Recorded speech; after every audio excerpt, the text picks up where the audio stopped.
Tudo que o botafoguense quer é um vídeo com boas notícias e é isso que eu vou entregar nesse vídeo desta quinta-feira, 13 de novembro de 2025, retomada dos treinos no CT Lonier, e o Botafogo vai contar com um elenco cada vez mais encorpado para essa reta final.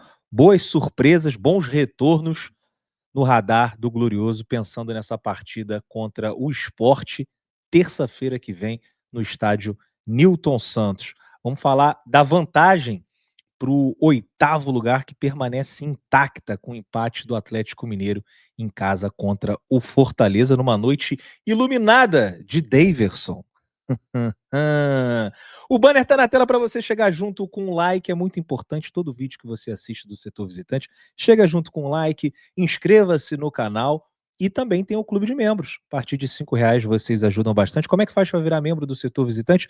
Tem o link aqui na descrição. Você clica, vai para a página do clube de membros e lá você escolhe o plano que cabe no seu bolso. Vou começar falando sobre o Campeonato Brasileiro, uma notícia legal para o botafoguense, que ontem poderia ter visto a vantagem para o oitavo diminuir. Hoje, o Botafogo tem 52 pontos, o oitavo é o São Paulo com 45, ou seja, a gente tem uma vantagem de 7 pontos. Gente, é muita vantagem numa reta final. Faltam 5 jogos para o campeonato acabar e a gente tem aí uma margem de mais de 2 jogos. O Botafogo se perde 2 seguidas e o São Paulo ganha 2 seguidas, ainda assim o Botafogo permanece no G7, né? A vantagem de 7 pontos poderia ser de 6 se o Atlético Mineiro tivesse vencido o Fortaleza ontem na Arena MRV, mas o jogo terminou empatado. O Atlético Mineiro chegou a fazer 2-0, Fortaleza diminuiu para 2-1, depois o Atlético Mineiro abriu 3-1 e o Fortaleza, no finalzinho, empatou 3-3 com 3 gols de Daverson, que não comemorou contra o Atlético Mineiro. O Daverson, ano passado, jogava no Galo, foi titular, inclusive, na final da Libertadores contra o Botafogo, final que o Botafogo venceu por 3-1. O Atlético permanece com 44 pontos na nona colocação e está cada vez mais difícil, né? Para o time de Minas Gerais, vai ter que garantir essa vaga na Libertadores através da Copa Sul-Americana. O Atlético vai enfrentar o Lanús, o jogo no Paraguai, se eu não me engano, e se ganhar, né, se for campeão, no ano que vem já entra direto na fase de grupos da Libertadores, mas pensando na classificação através do Brasileiro, acho que complicou bastante para o Atlético, que está fazendo uma campanha aí medíocre, né? Nono lugar, 11 vitórias, 11 empates, 11 derrotas, né? Uma campanha bem ruim, apesar de ter um elenco caro, com jogadores como Dudu, Bernard, Hulk, né? Jogadores que ganham salários altíssimos. O Atlético não funcionou, não vem funcionando, né? Ano passado o Brasileiro foi uma tragédia, mas pelo menos chegaram nas finais das Copas, só que sem ganhar você acaba não atingindo o seu potencial máximo, né? Não ganha muito dinheiro, não participa do Super Mundial e também não conseguiu se classificar para a Libertadores dessa temporada. Boa notícia para o Botafogo, para a gente entrar mais tranquilo nesses próximos jogos. O Botafogo tem 2 partidas em casa contra o Sport, a primeira, terça-feira, no Newton Santos, jogo 8h30 da noite. Já vi gente reclamando desse horário, 8h30 da noite, mas não é possível isso, né? Reclamam de tudo, né? Mas, enfim, a gente já está acostumado aqui, botafoguense, quando o jogo é 7h30, é muito cedo, e aí, né, não consegue sair do trabalho. Beleza, até entendo. Aí quando o jogo é 9h30, é muito tarde, no dia seguinte tem problema para acordar e trabalhar. Também entendo. Agora, jogo 8h30 ter problema? Jesus Cristo. 8h30 e no final de semana, se eu não me engano, 7h30, sábado, contra o Grêmio, também no Newton Santos. 2 jogos em casa para a gente carimbar essa vaga para a Libertadores, pelo menos na pré. Eu quero ir direto, né, para a fase de grupos, que a gente sabe que a pré não tem nada garantido. O Corinthians, por exemplo, esse ano foi eliminado pelo Barcelona, já viu outros brasileiros aí sendo eliminados. E além desse risco de você não conseguir chegar na fase de grupos, ainda tem o fato de você entrar no pote 4, que é o pote que vai acabar fazendo com que você enfrente outra equipe brasileira e adversários difíceis. Olha só o grupo que o Bahia entrou. né? O Bahia saiu na fase de grupos porque acabou sendo sorteado por um grupo que tinha o Internacional de Porto Alegre, o Nacional de Medellín e o Nacional do Uruguai. Então é melhor você entrar, né, nesse grupo, na fase de grupos diretamente, que aí você fica no primeiro, no segundo pote, e aí você tem um grupo mais acessível. A gente sabe que todos são difíceis, né? O Botafogo foi cabeça de chave nessa temporada e ainda assim pegou um grupo difícil, mas é melhor já você garantir.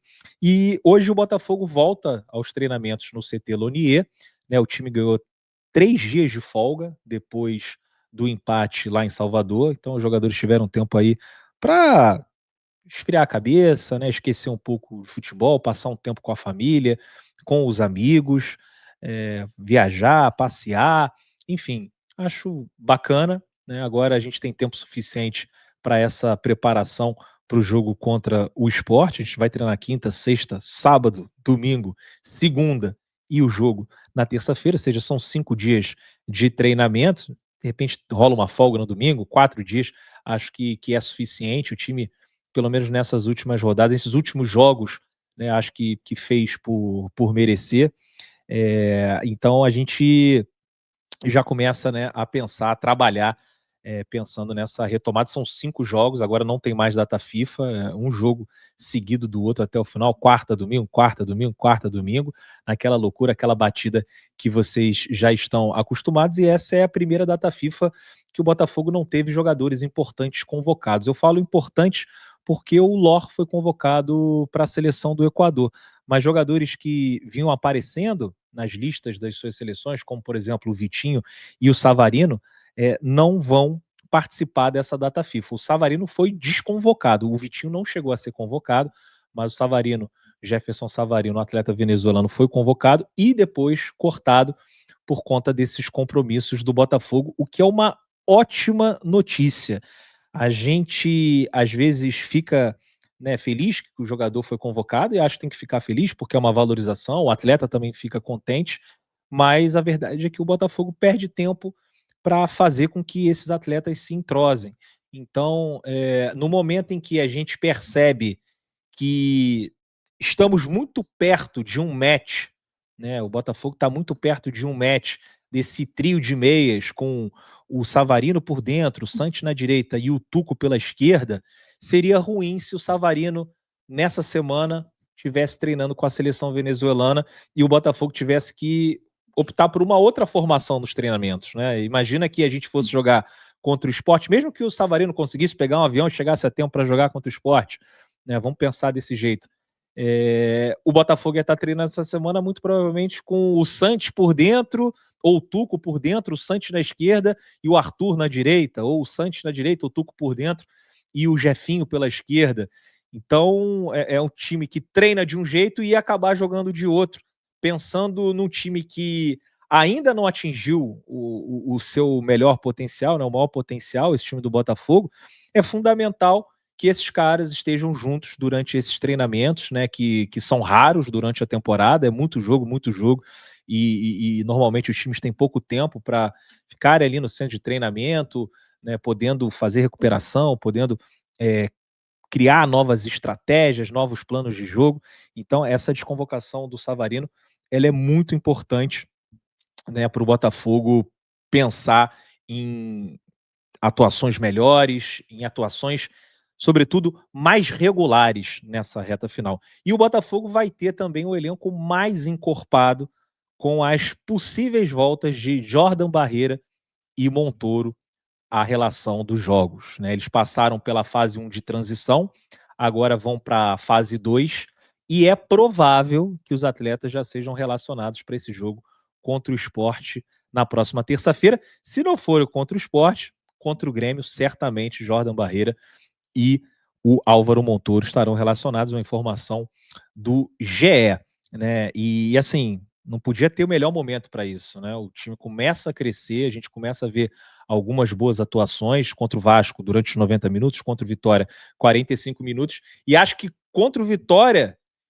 esses jogadores fizeram muita falta, né? O time, depois de fazer um primeiro tempo legal, no segundo tempo cai muito de produção, os jogadores cansam e você não tem o que fazer no banco de reservas, né? Você não tem opções. A única opção do meio-campo para frente era o Jefinho.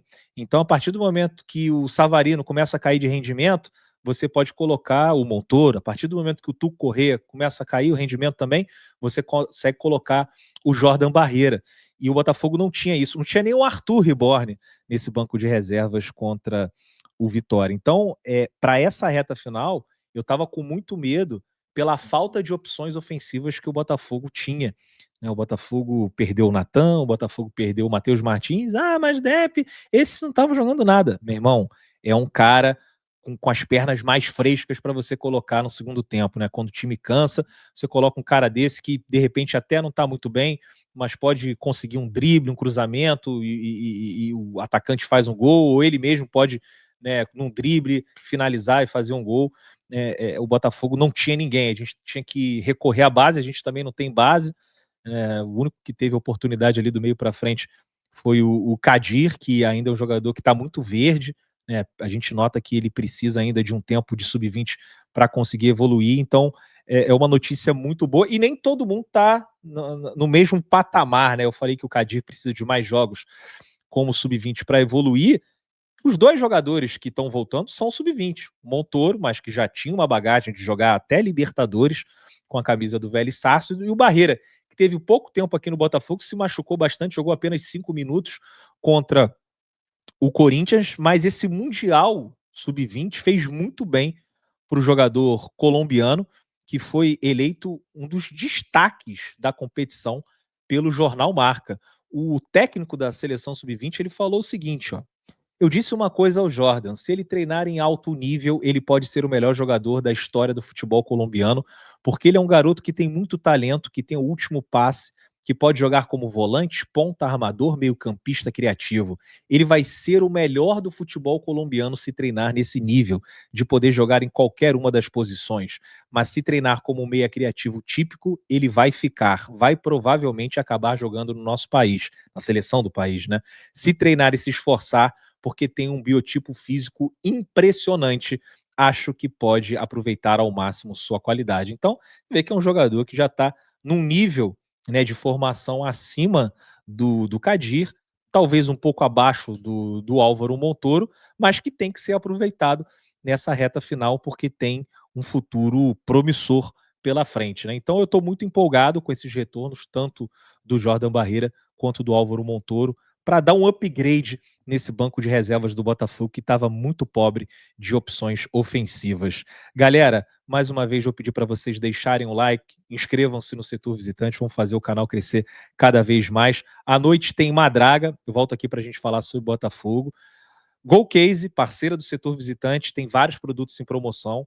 Dá uma conferida lá, dá uma moral, entra pelo QR Code do Setor Visitante ou o link aqui da descrição. Quando você for comprar algum produto, você coloca o cupom GOLSETOR que você vai ganhar um desconto especial, beleza? E a VBET, parceira do Setor Visitante, dá uma moral também, entra no QR Code do Setor Visitante, tem o link aqui que também é o link do Setor Visitante, é importante. Se você ainda não conhece a VBET, vá lá no site, conheça, veja as odds, analise o mercado. Você que gosta de brincar com as apostas esportivas, certamente a VBET é uma das mais confiáveis, uma das mais seguras plataformas de apostas esportivas. Lembrando sempre, aposte com responsabilidade, é proibido para menores de 18 anos. Um grande abraço para vocês e mais tarde eu volto.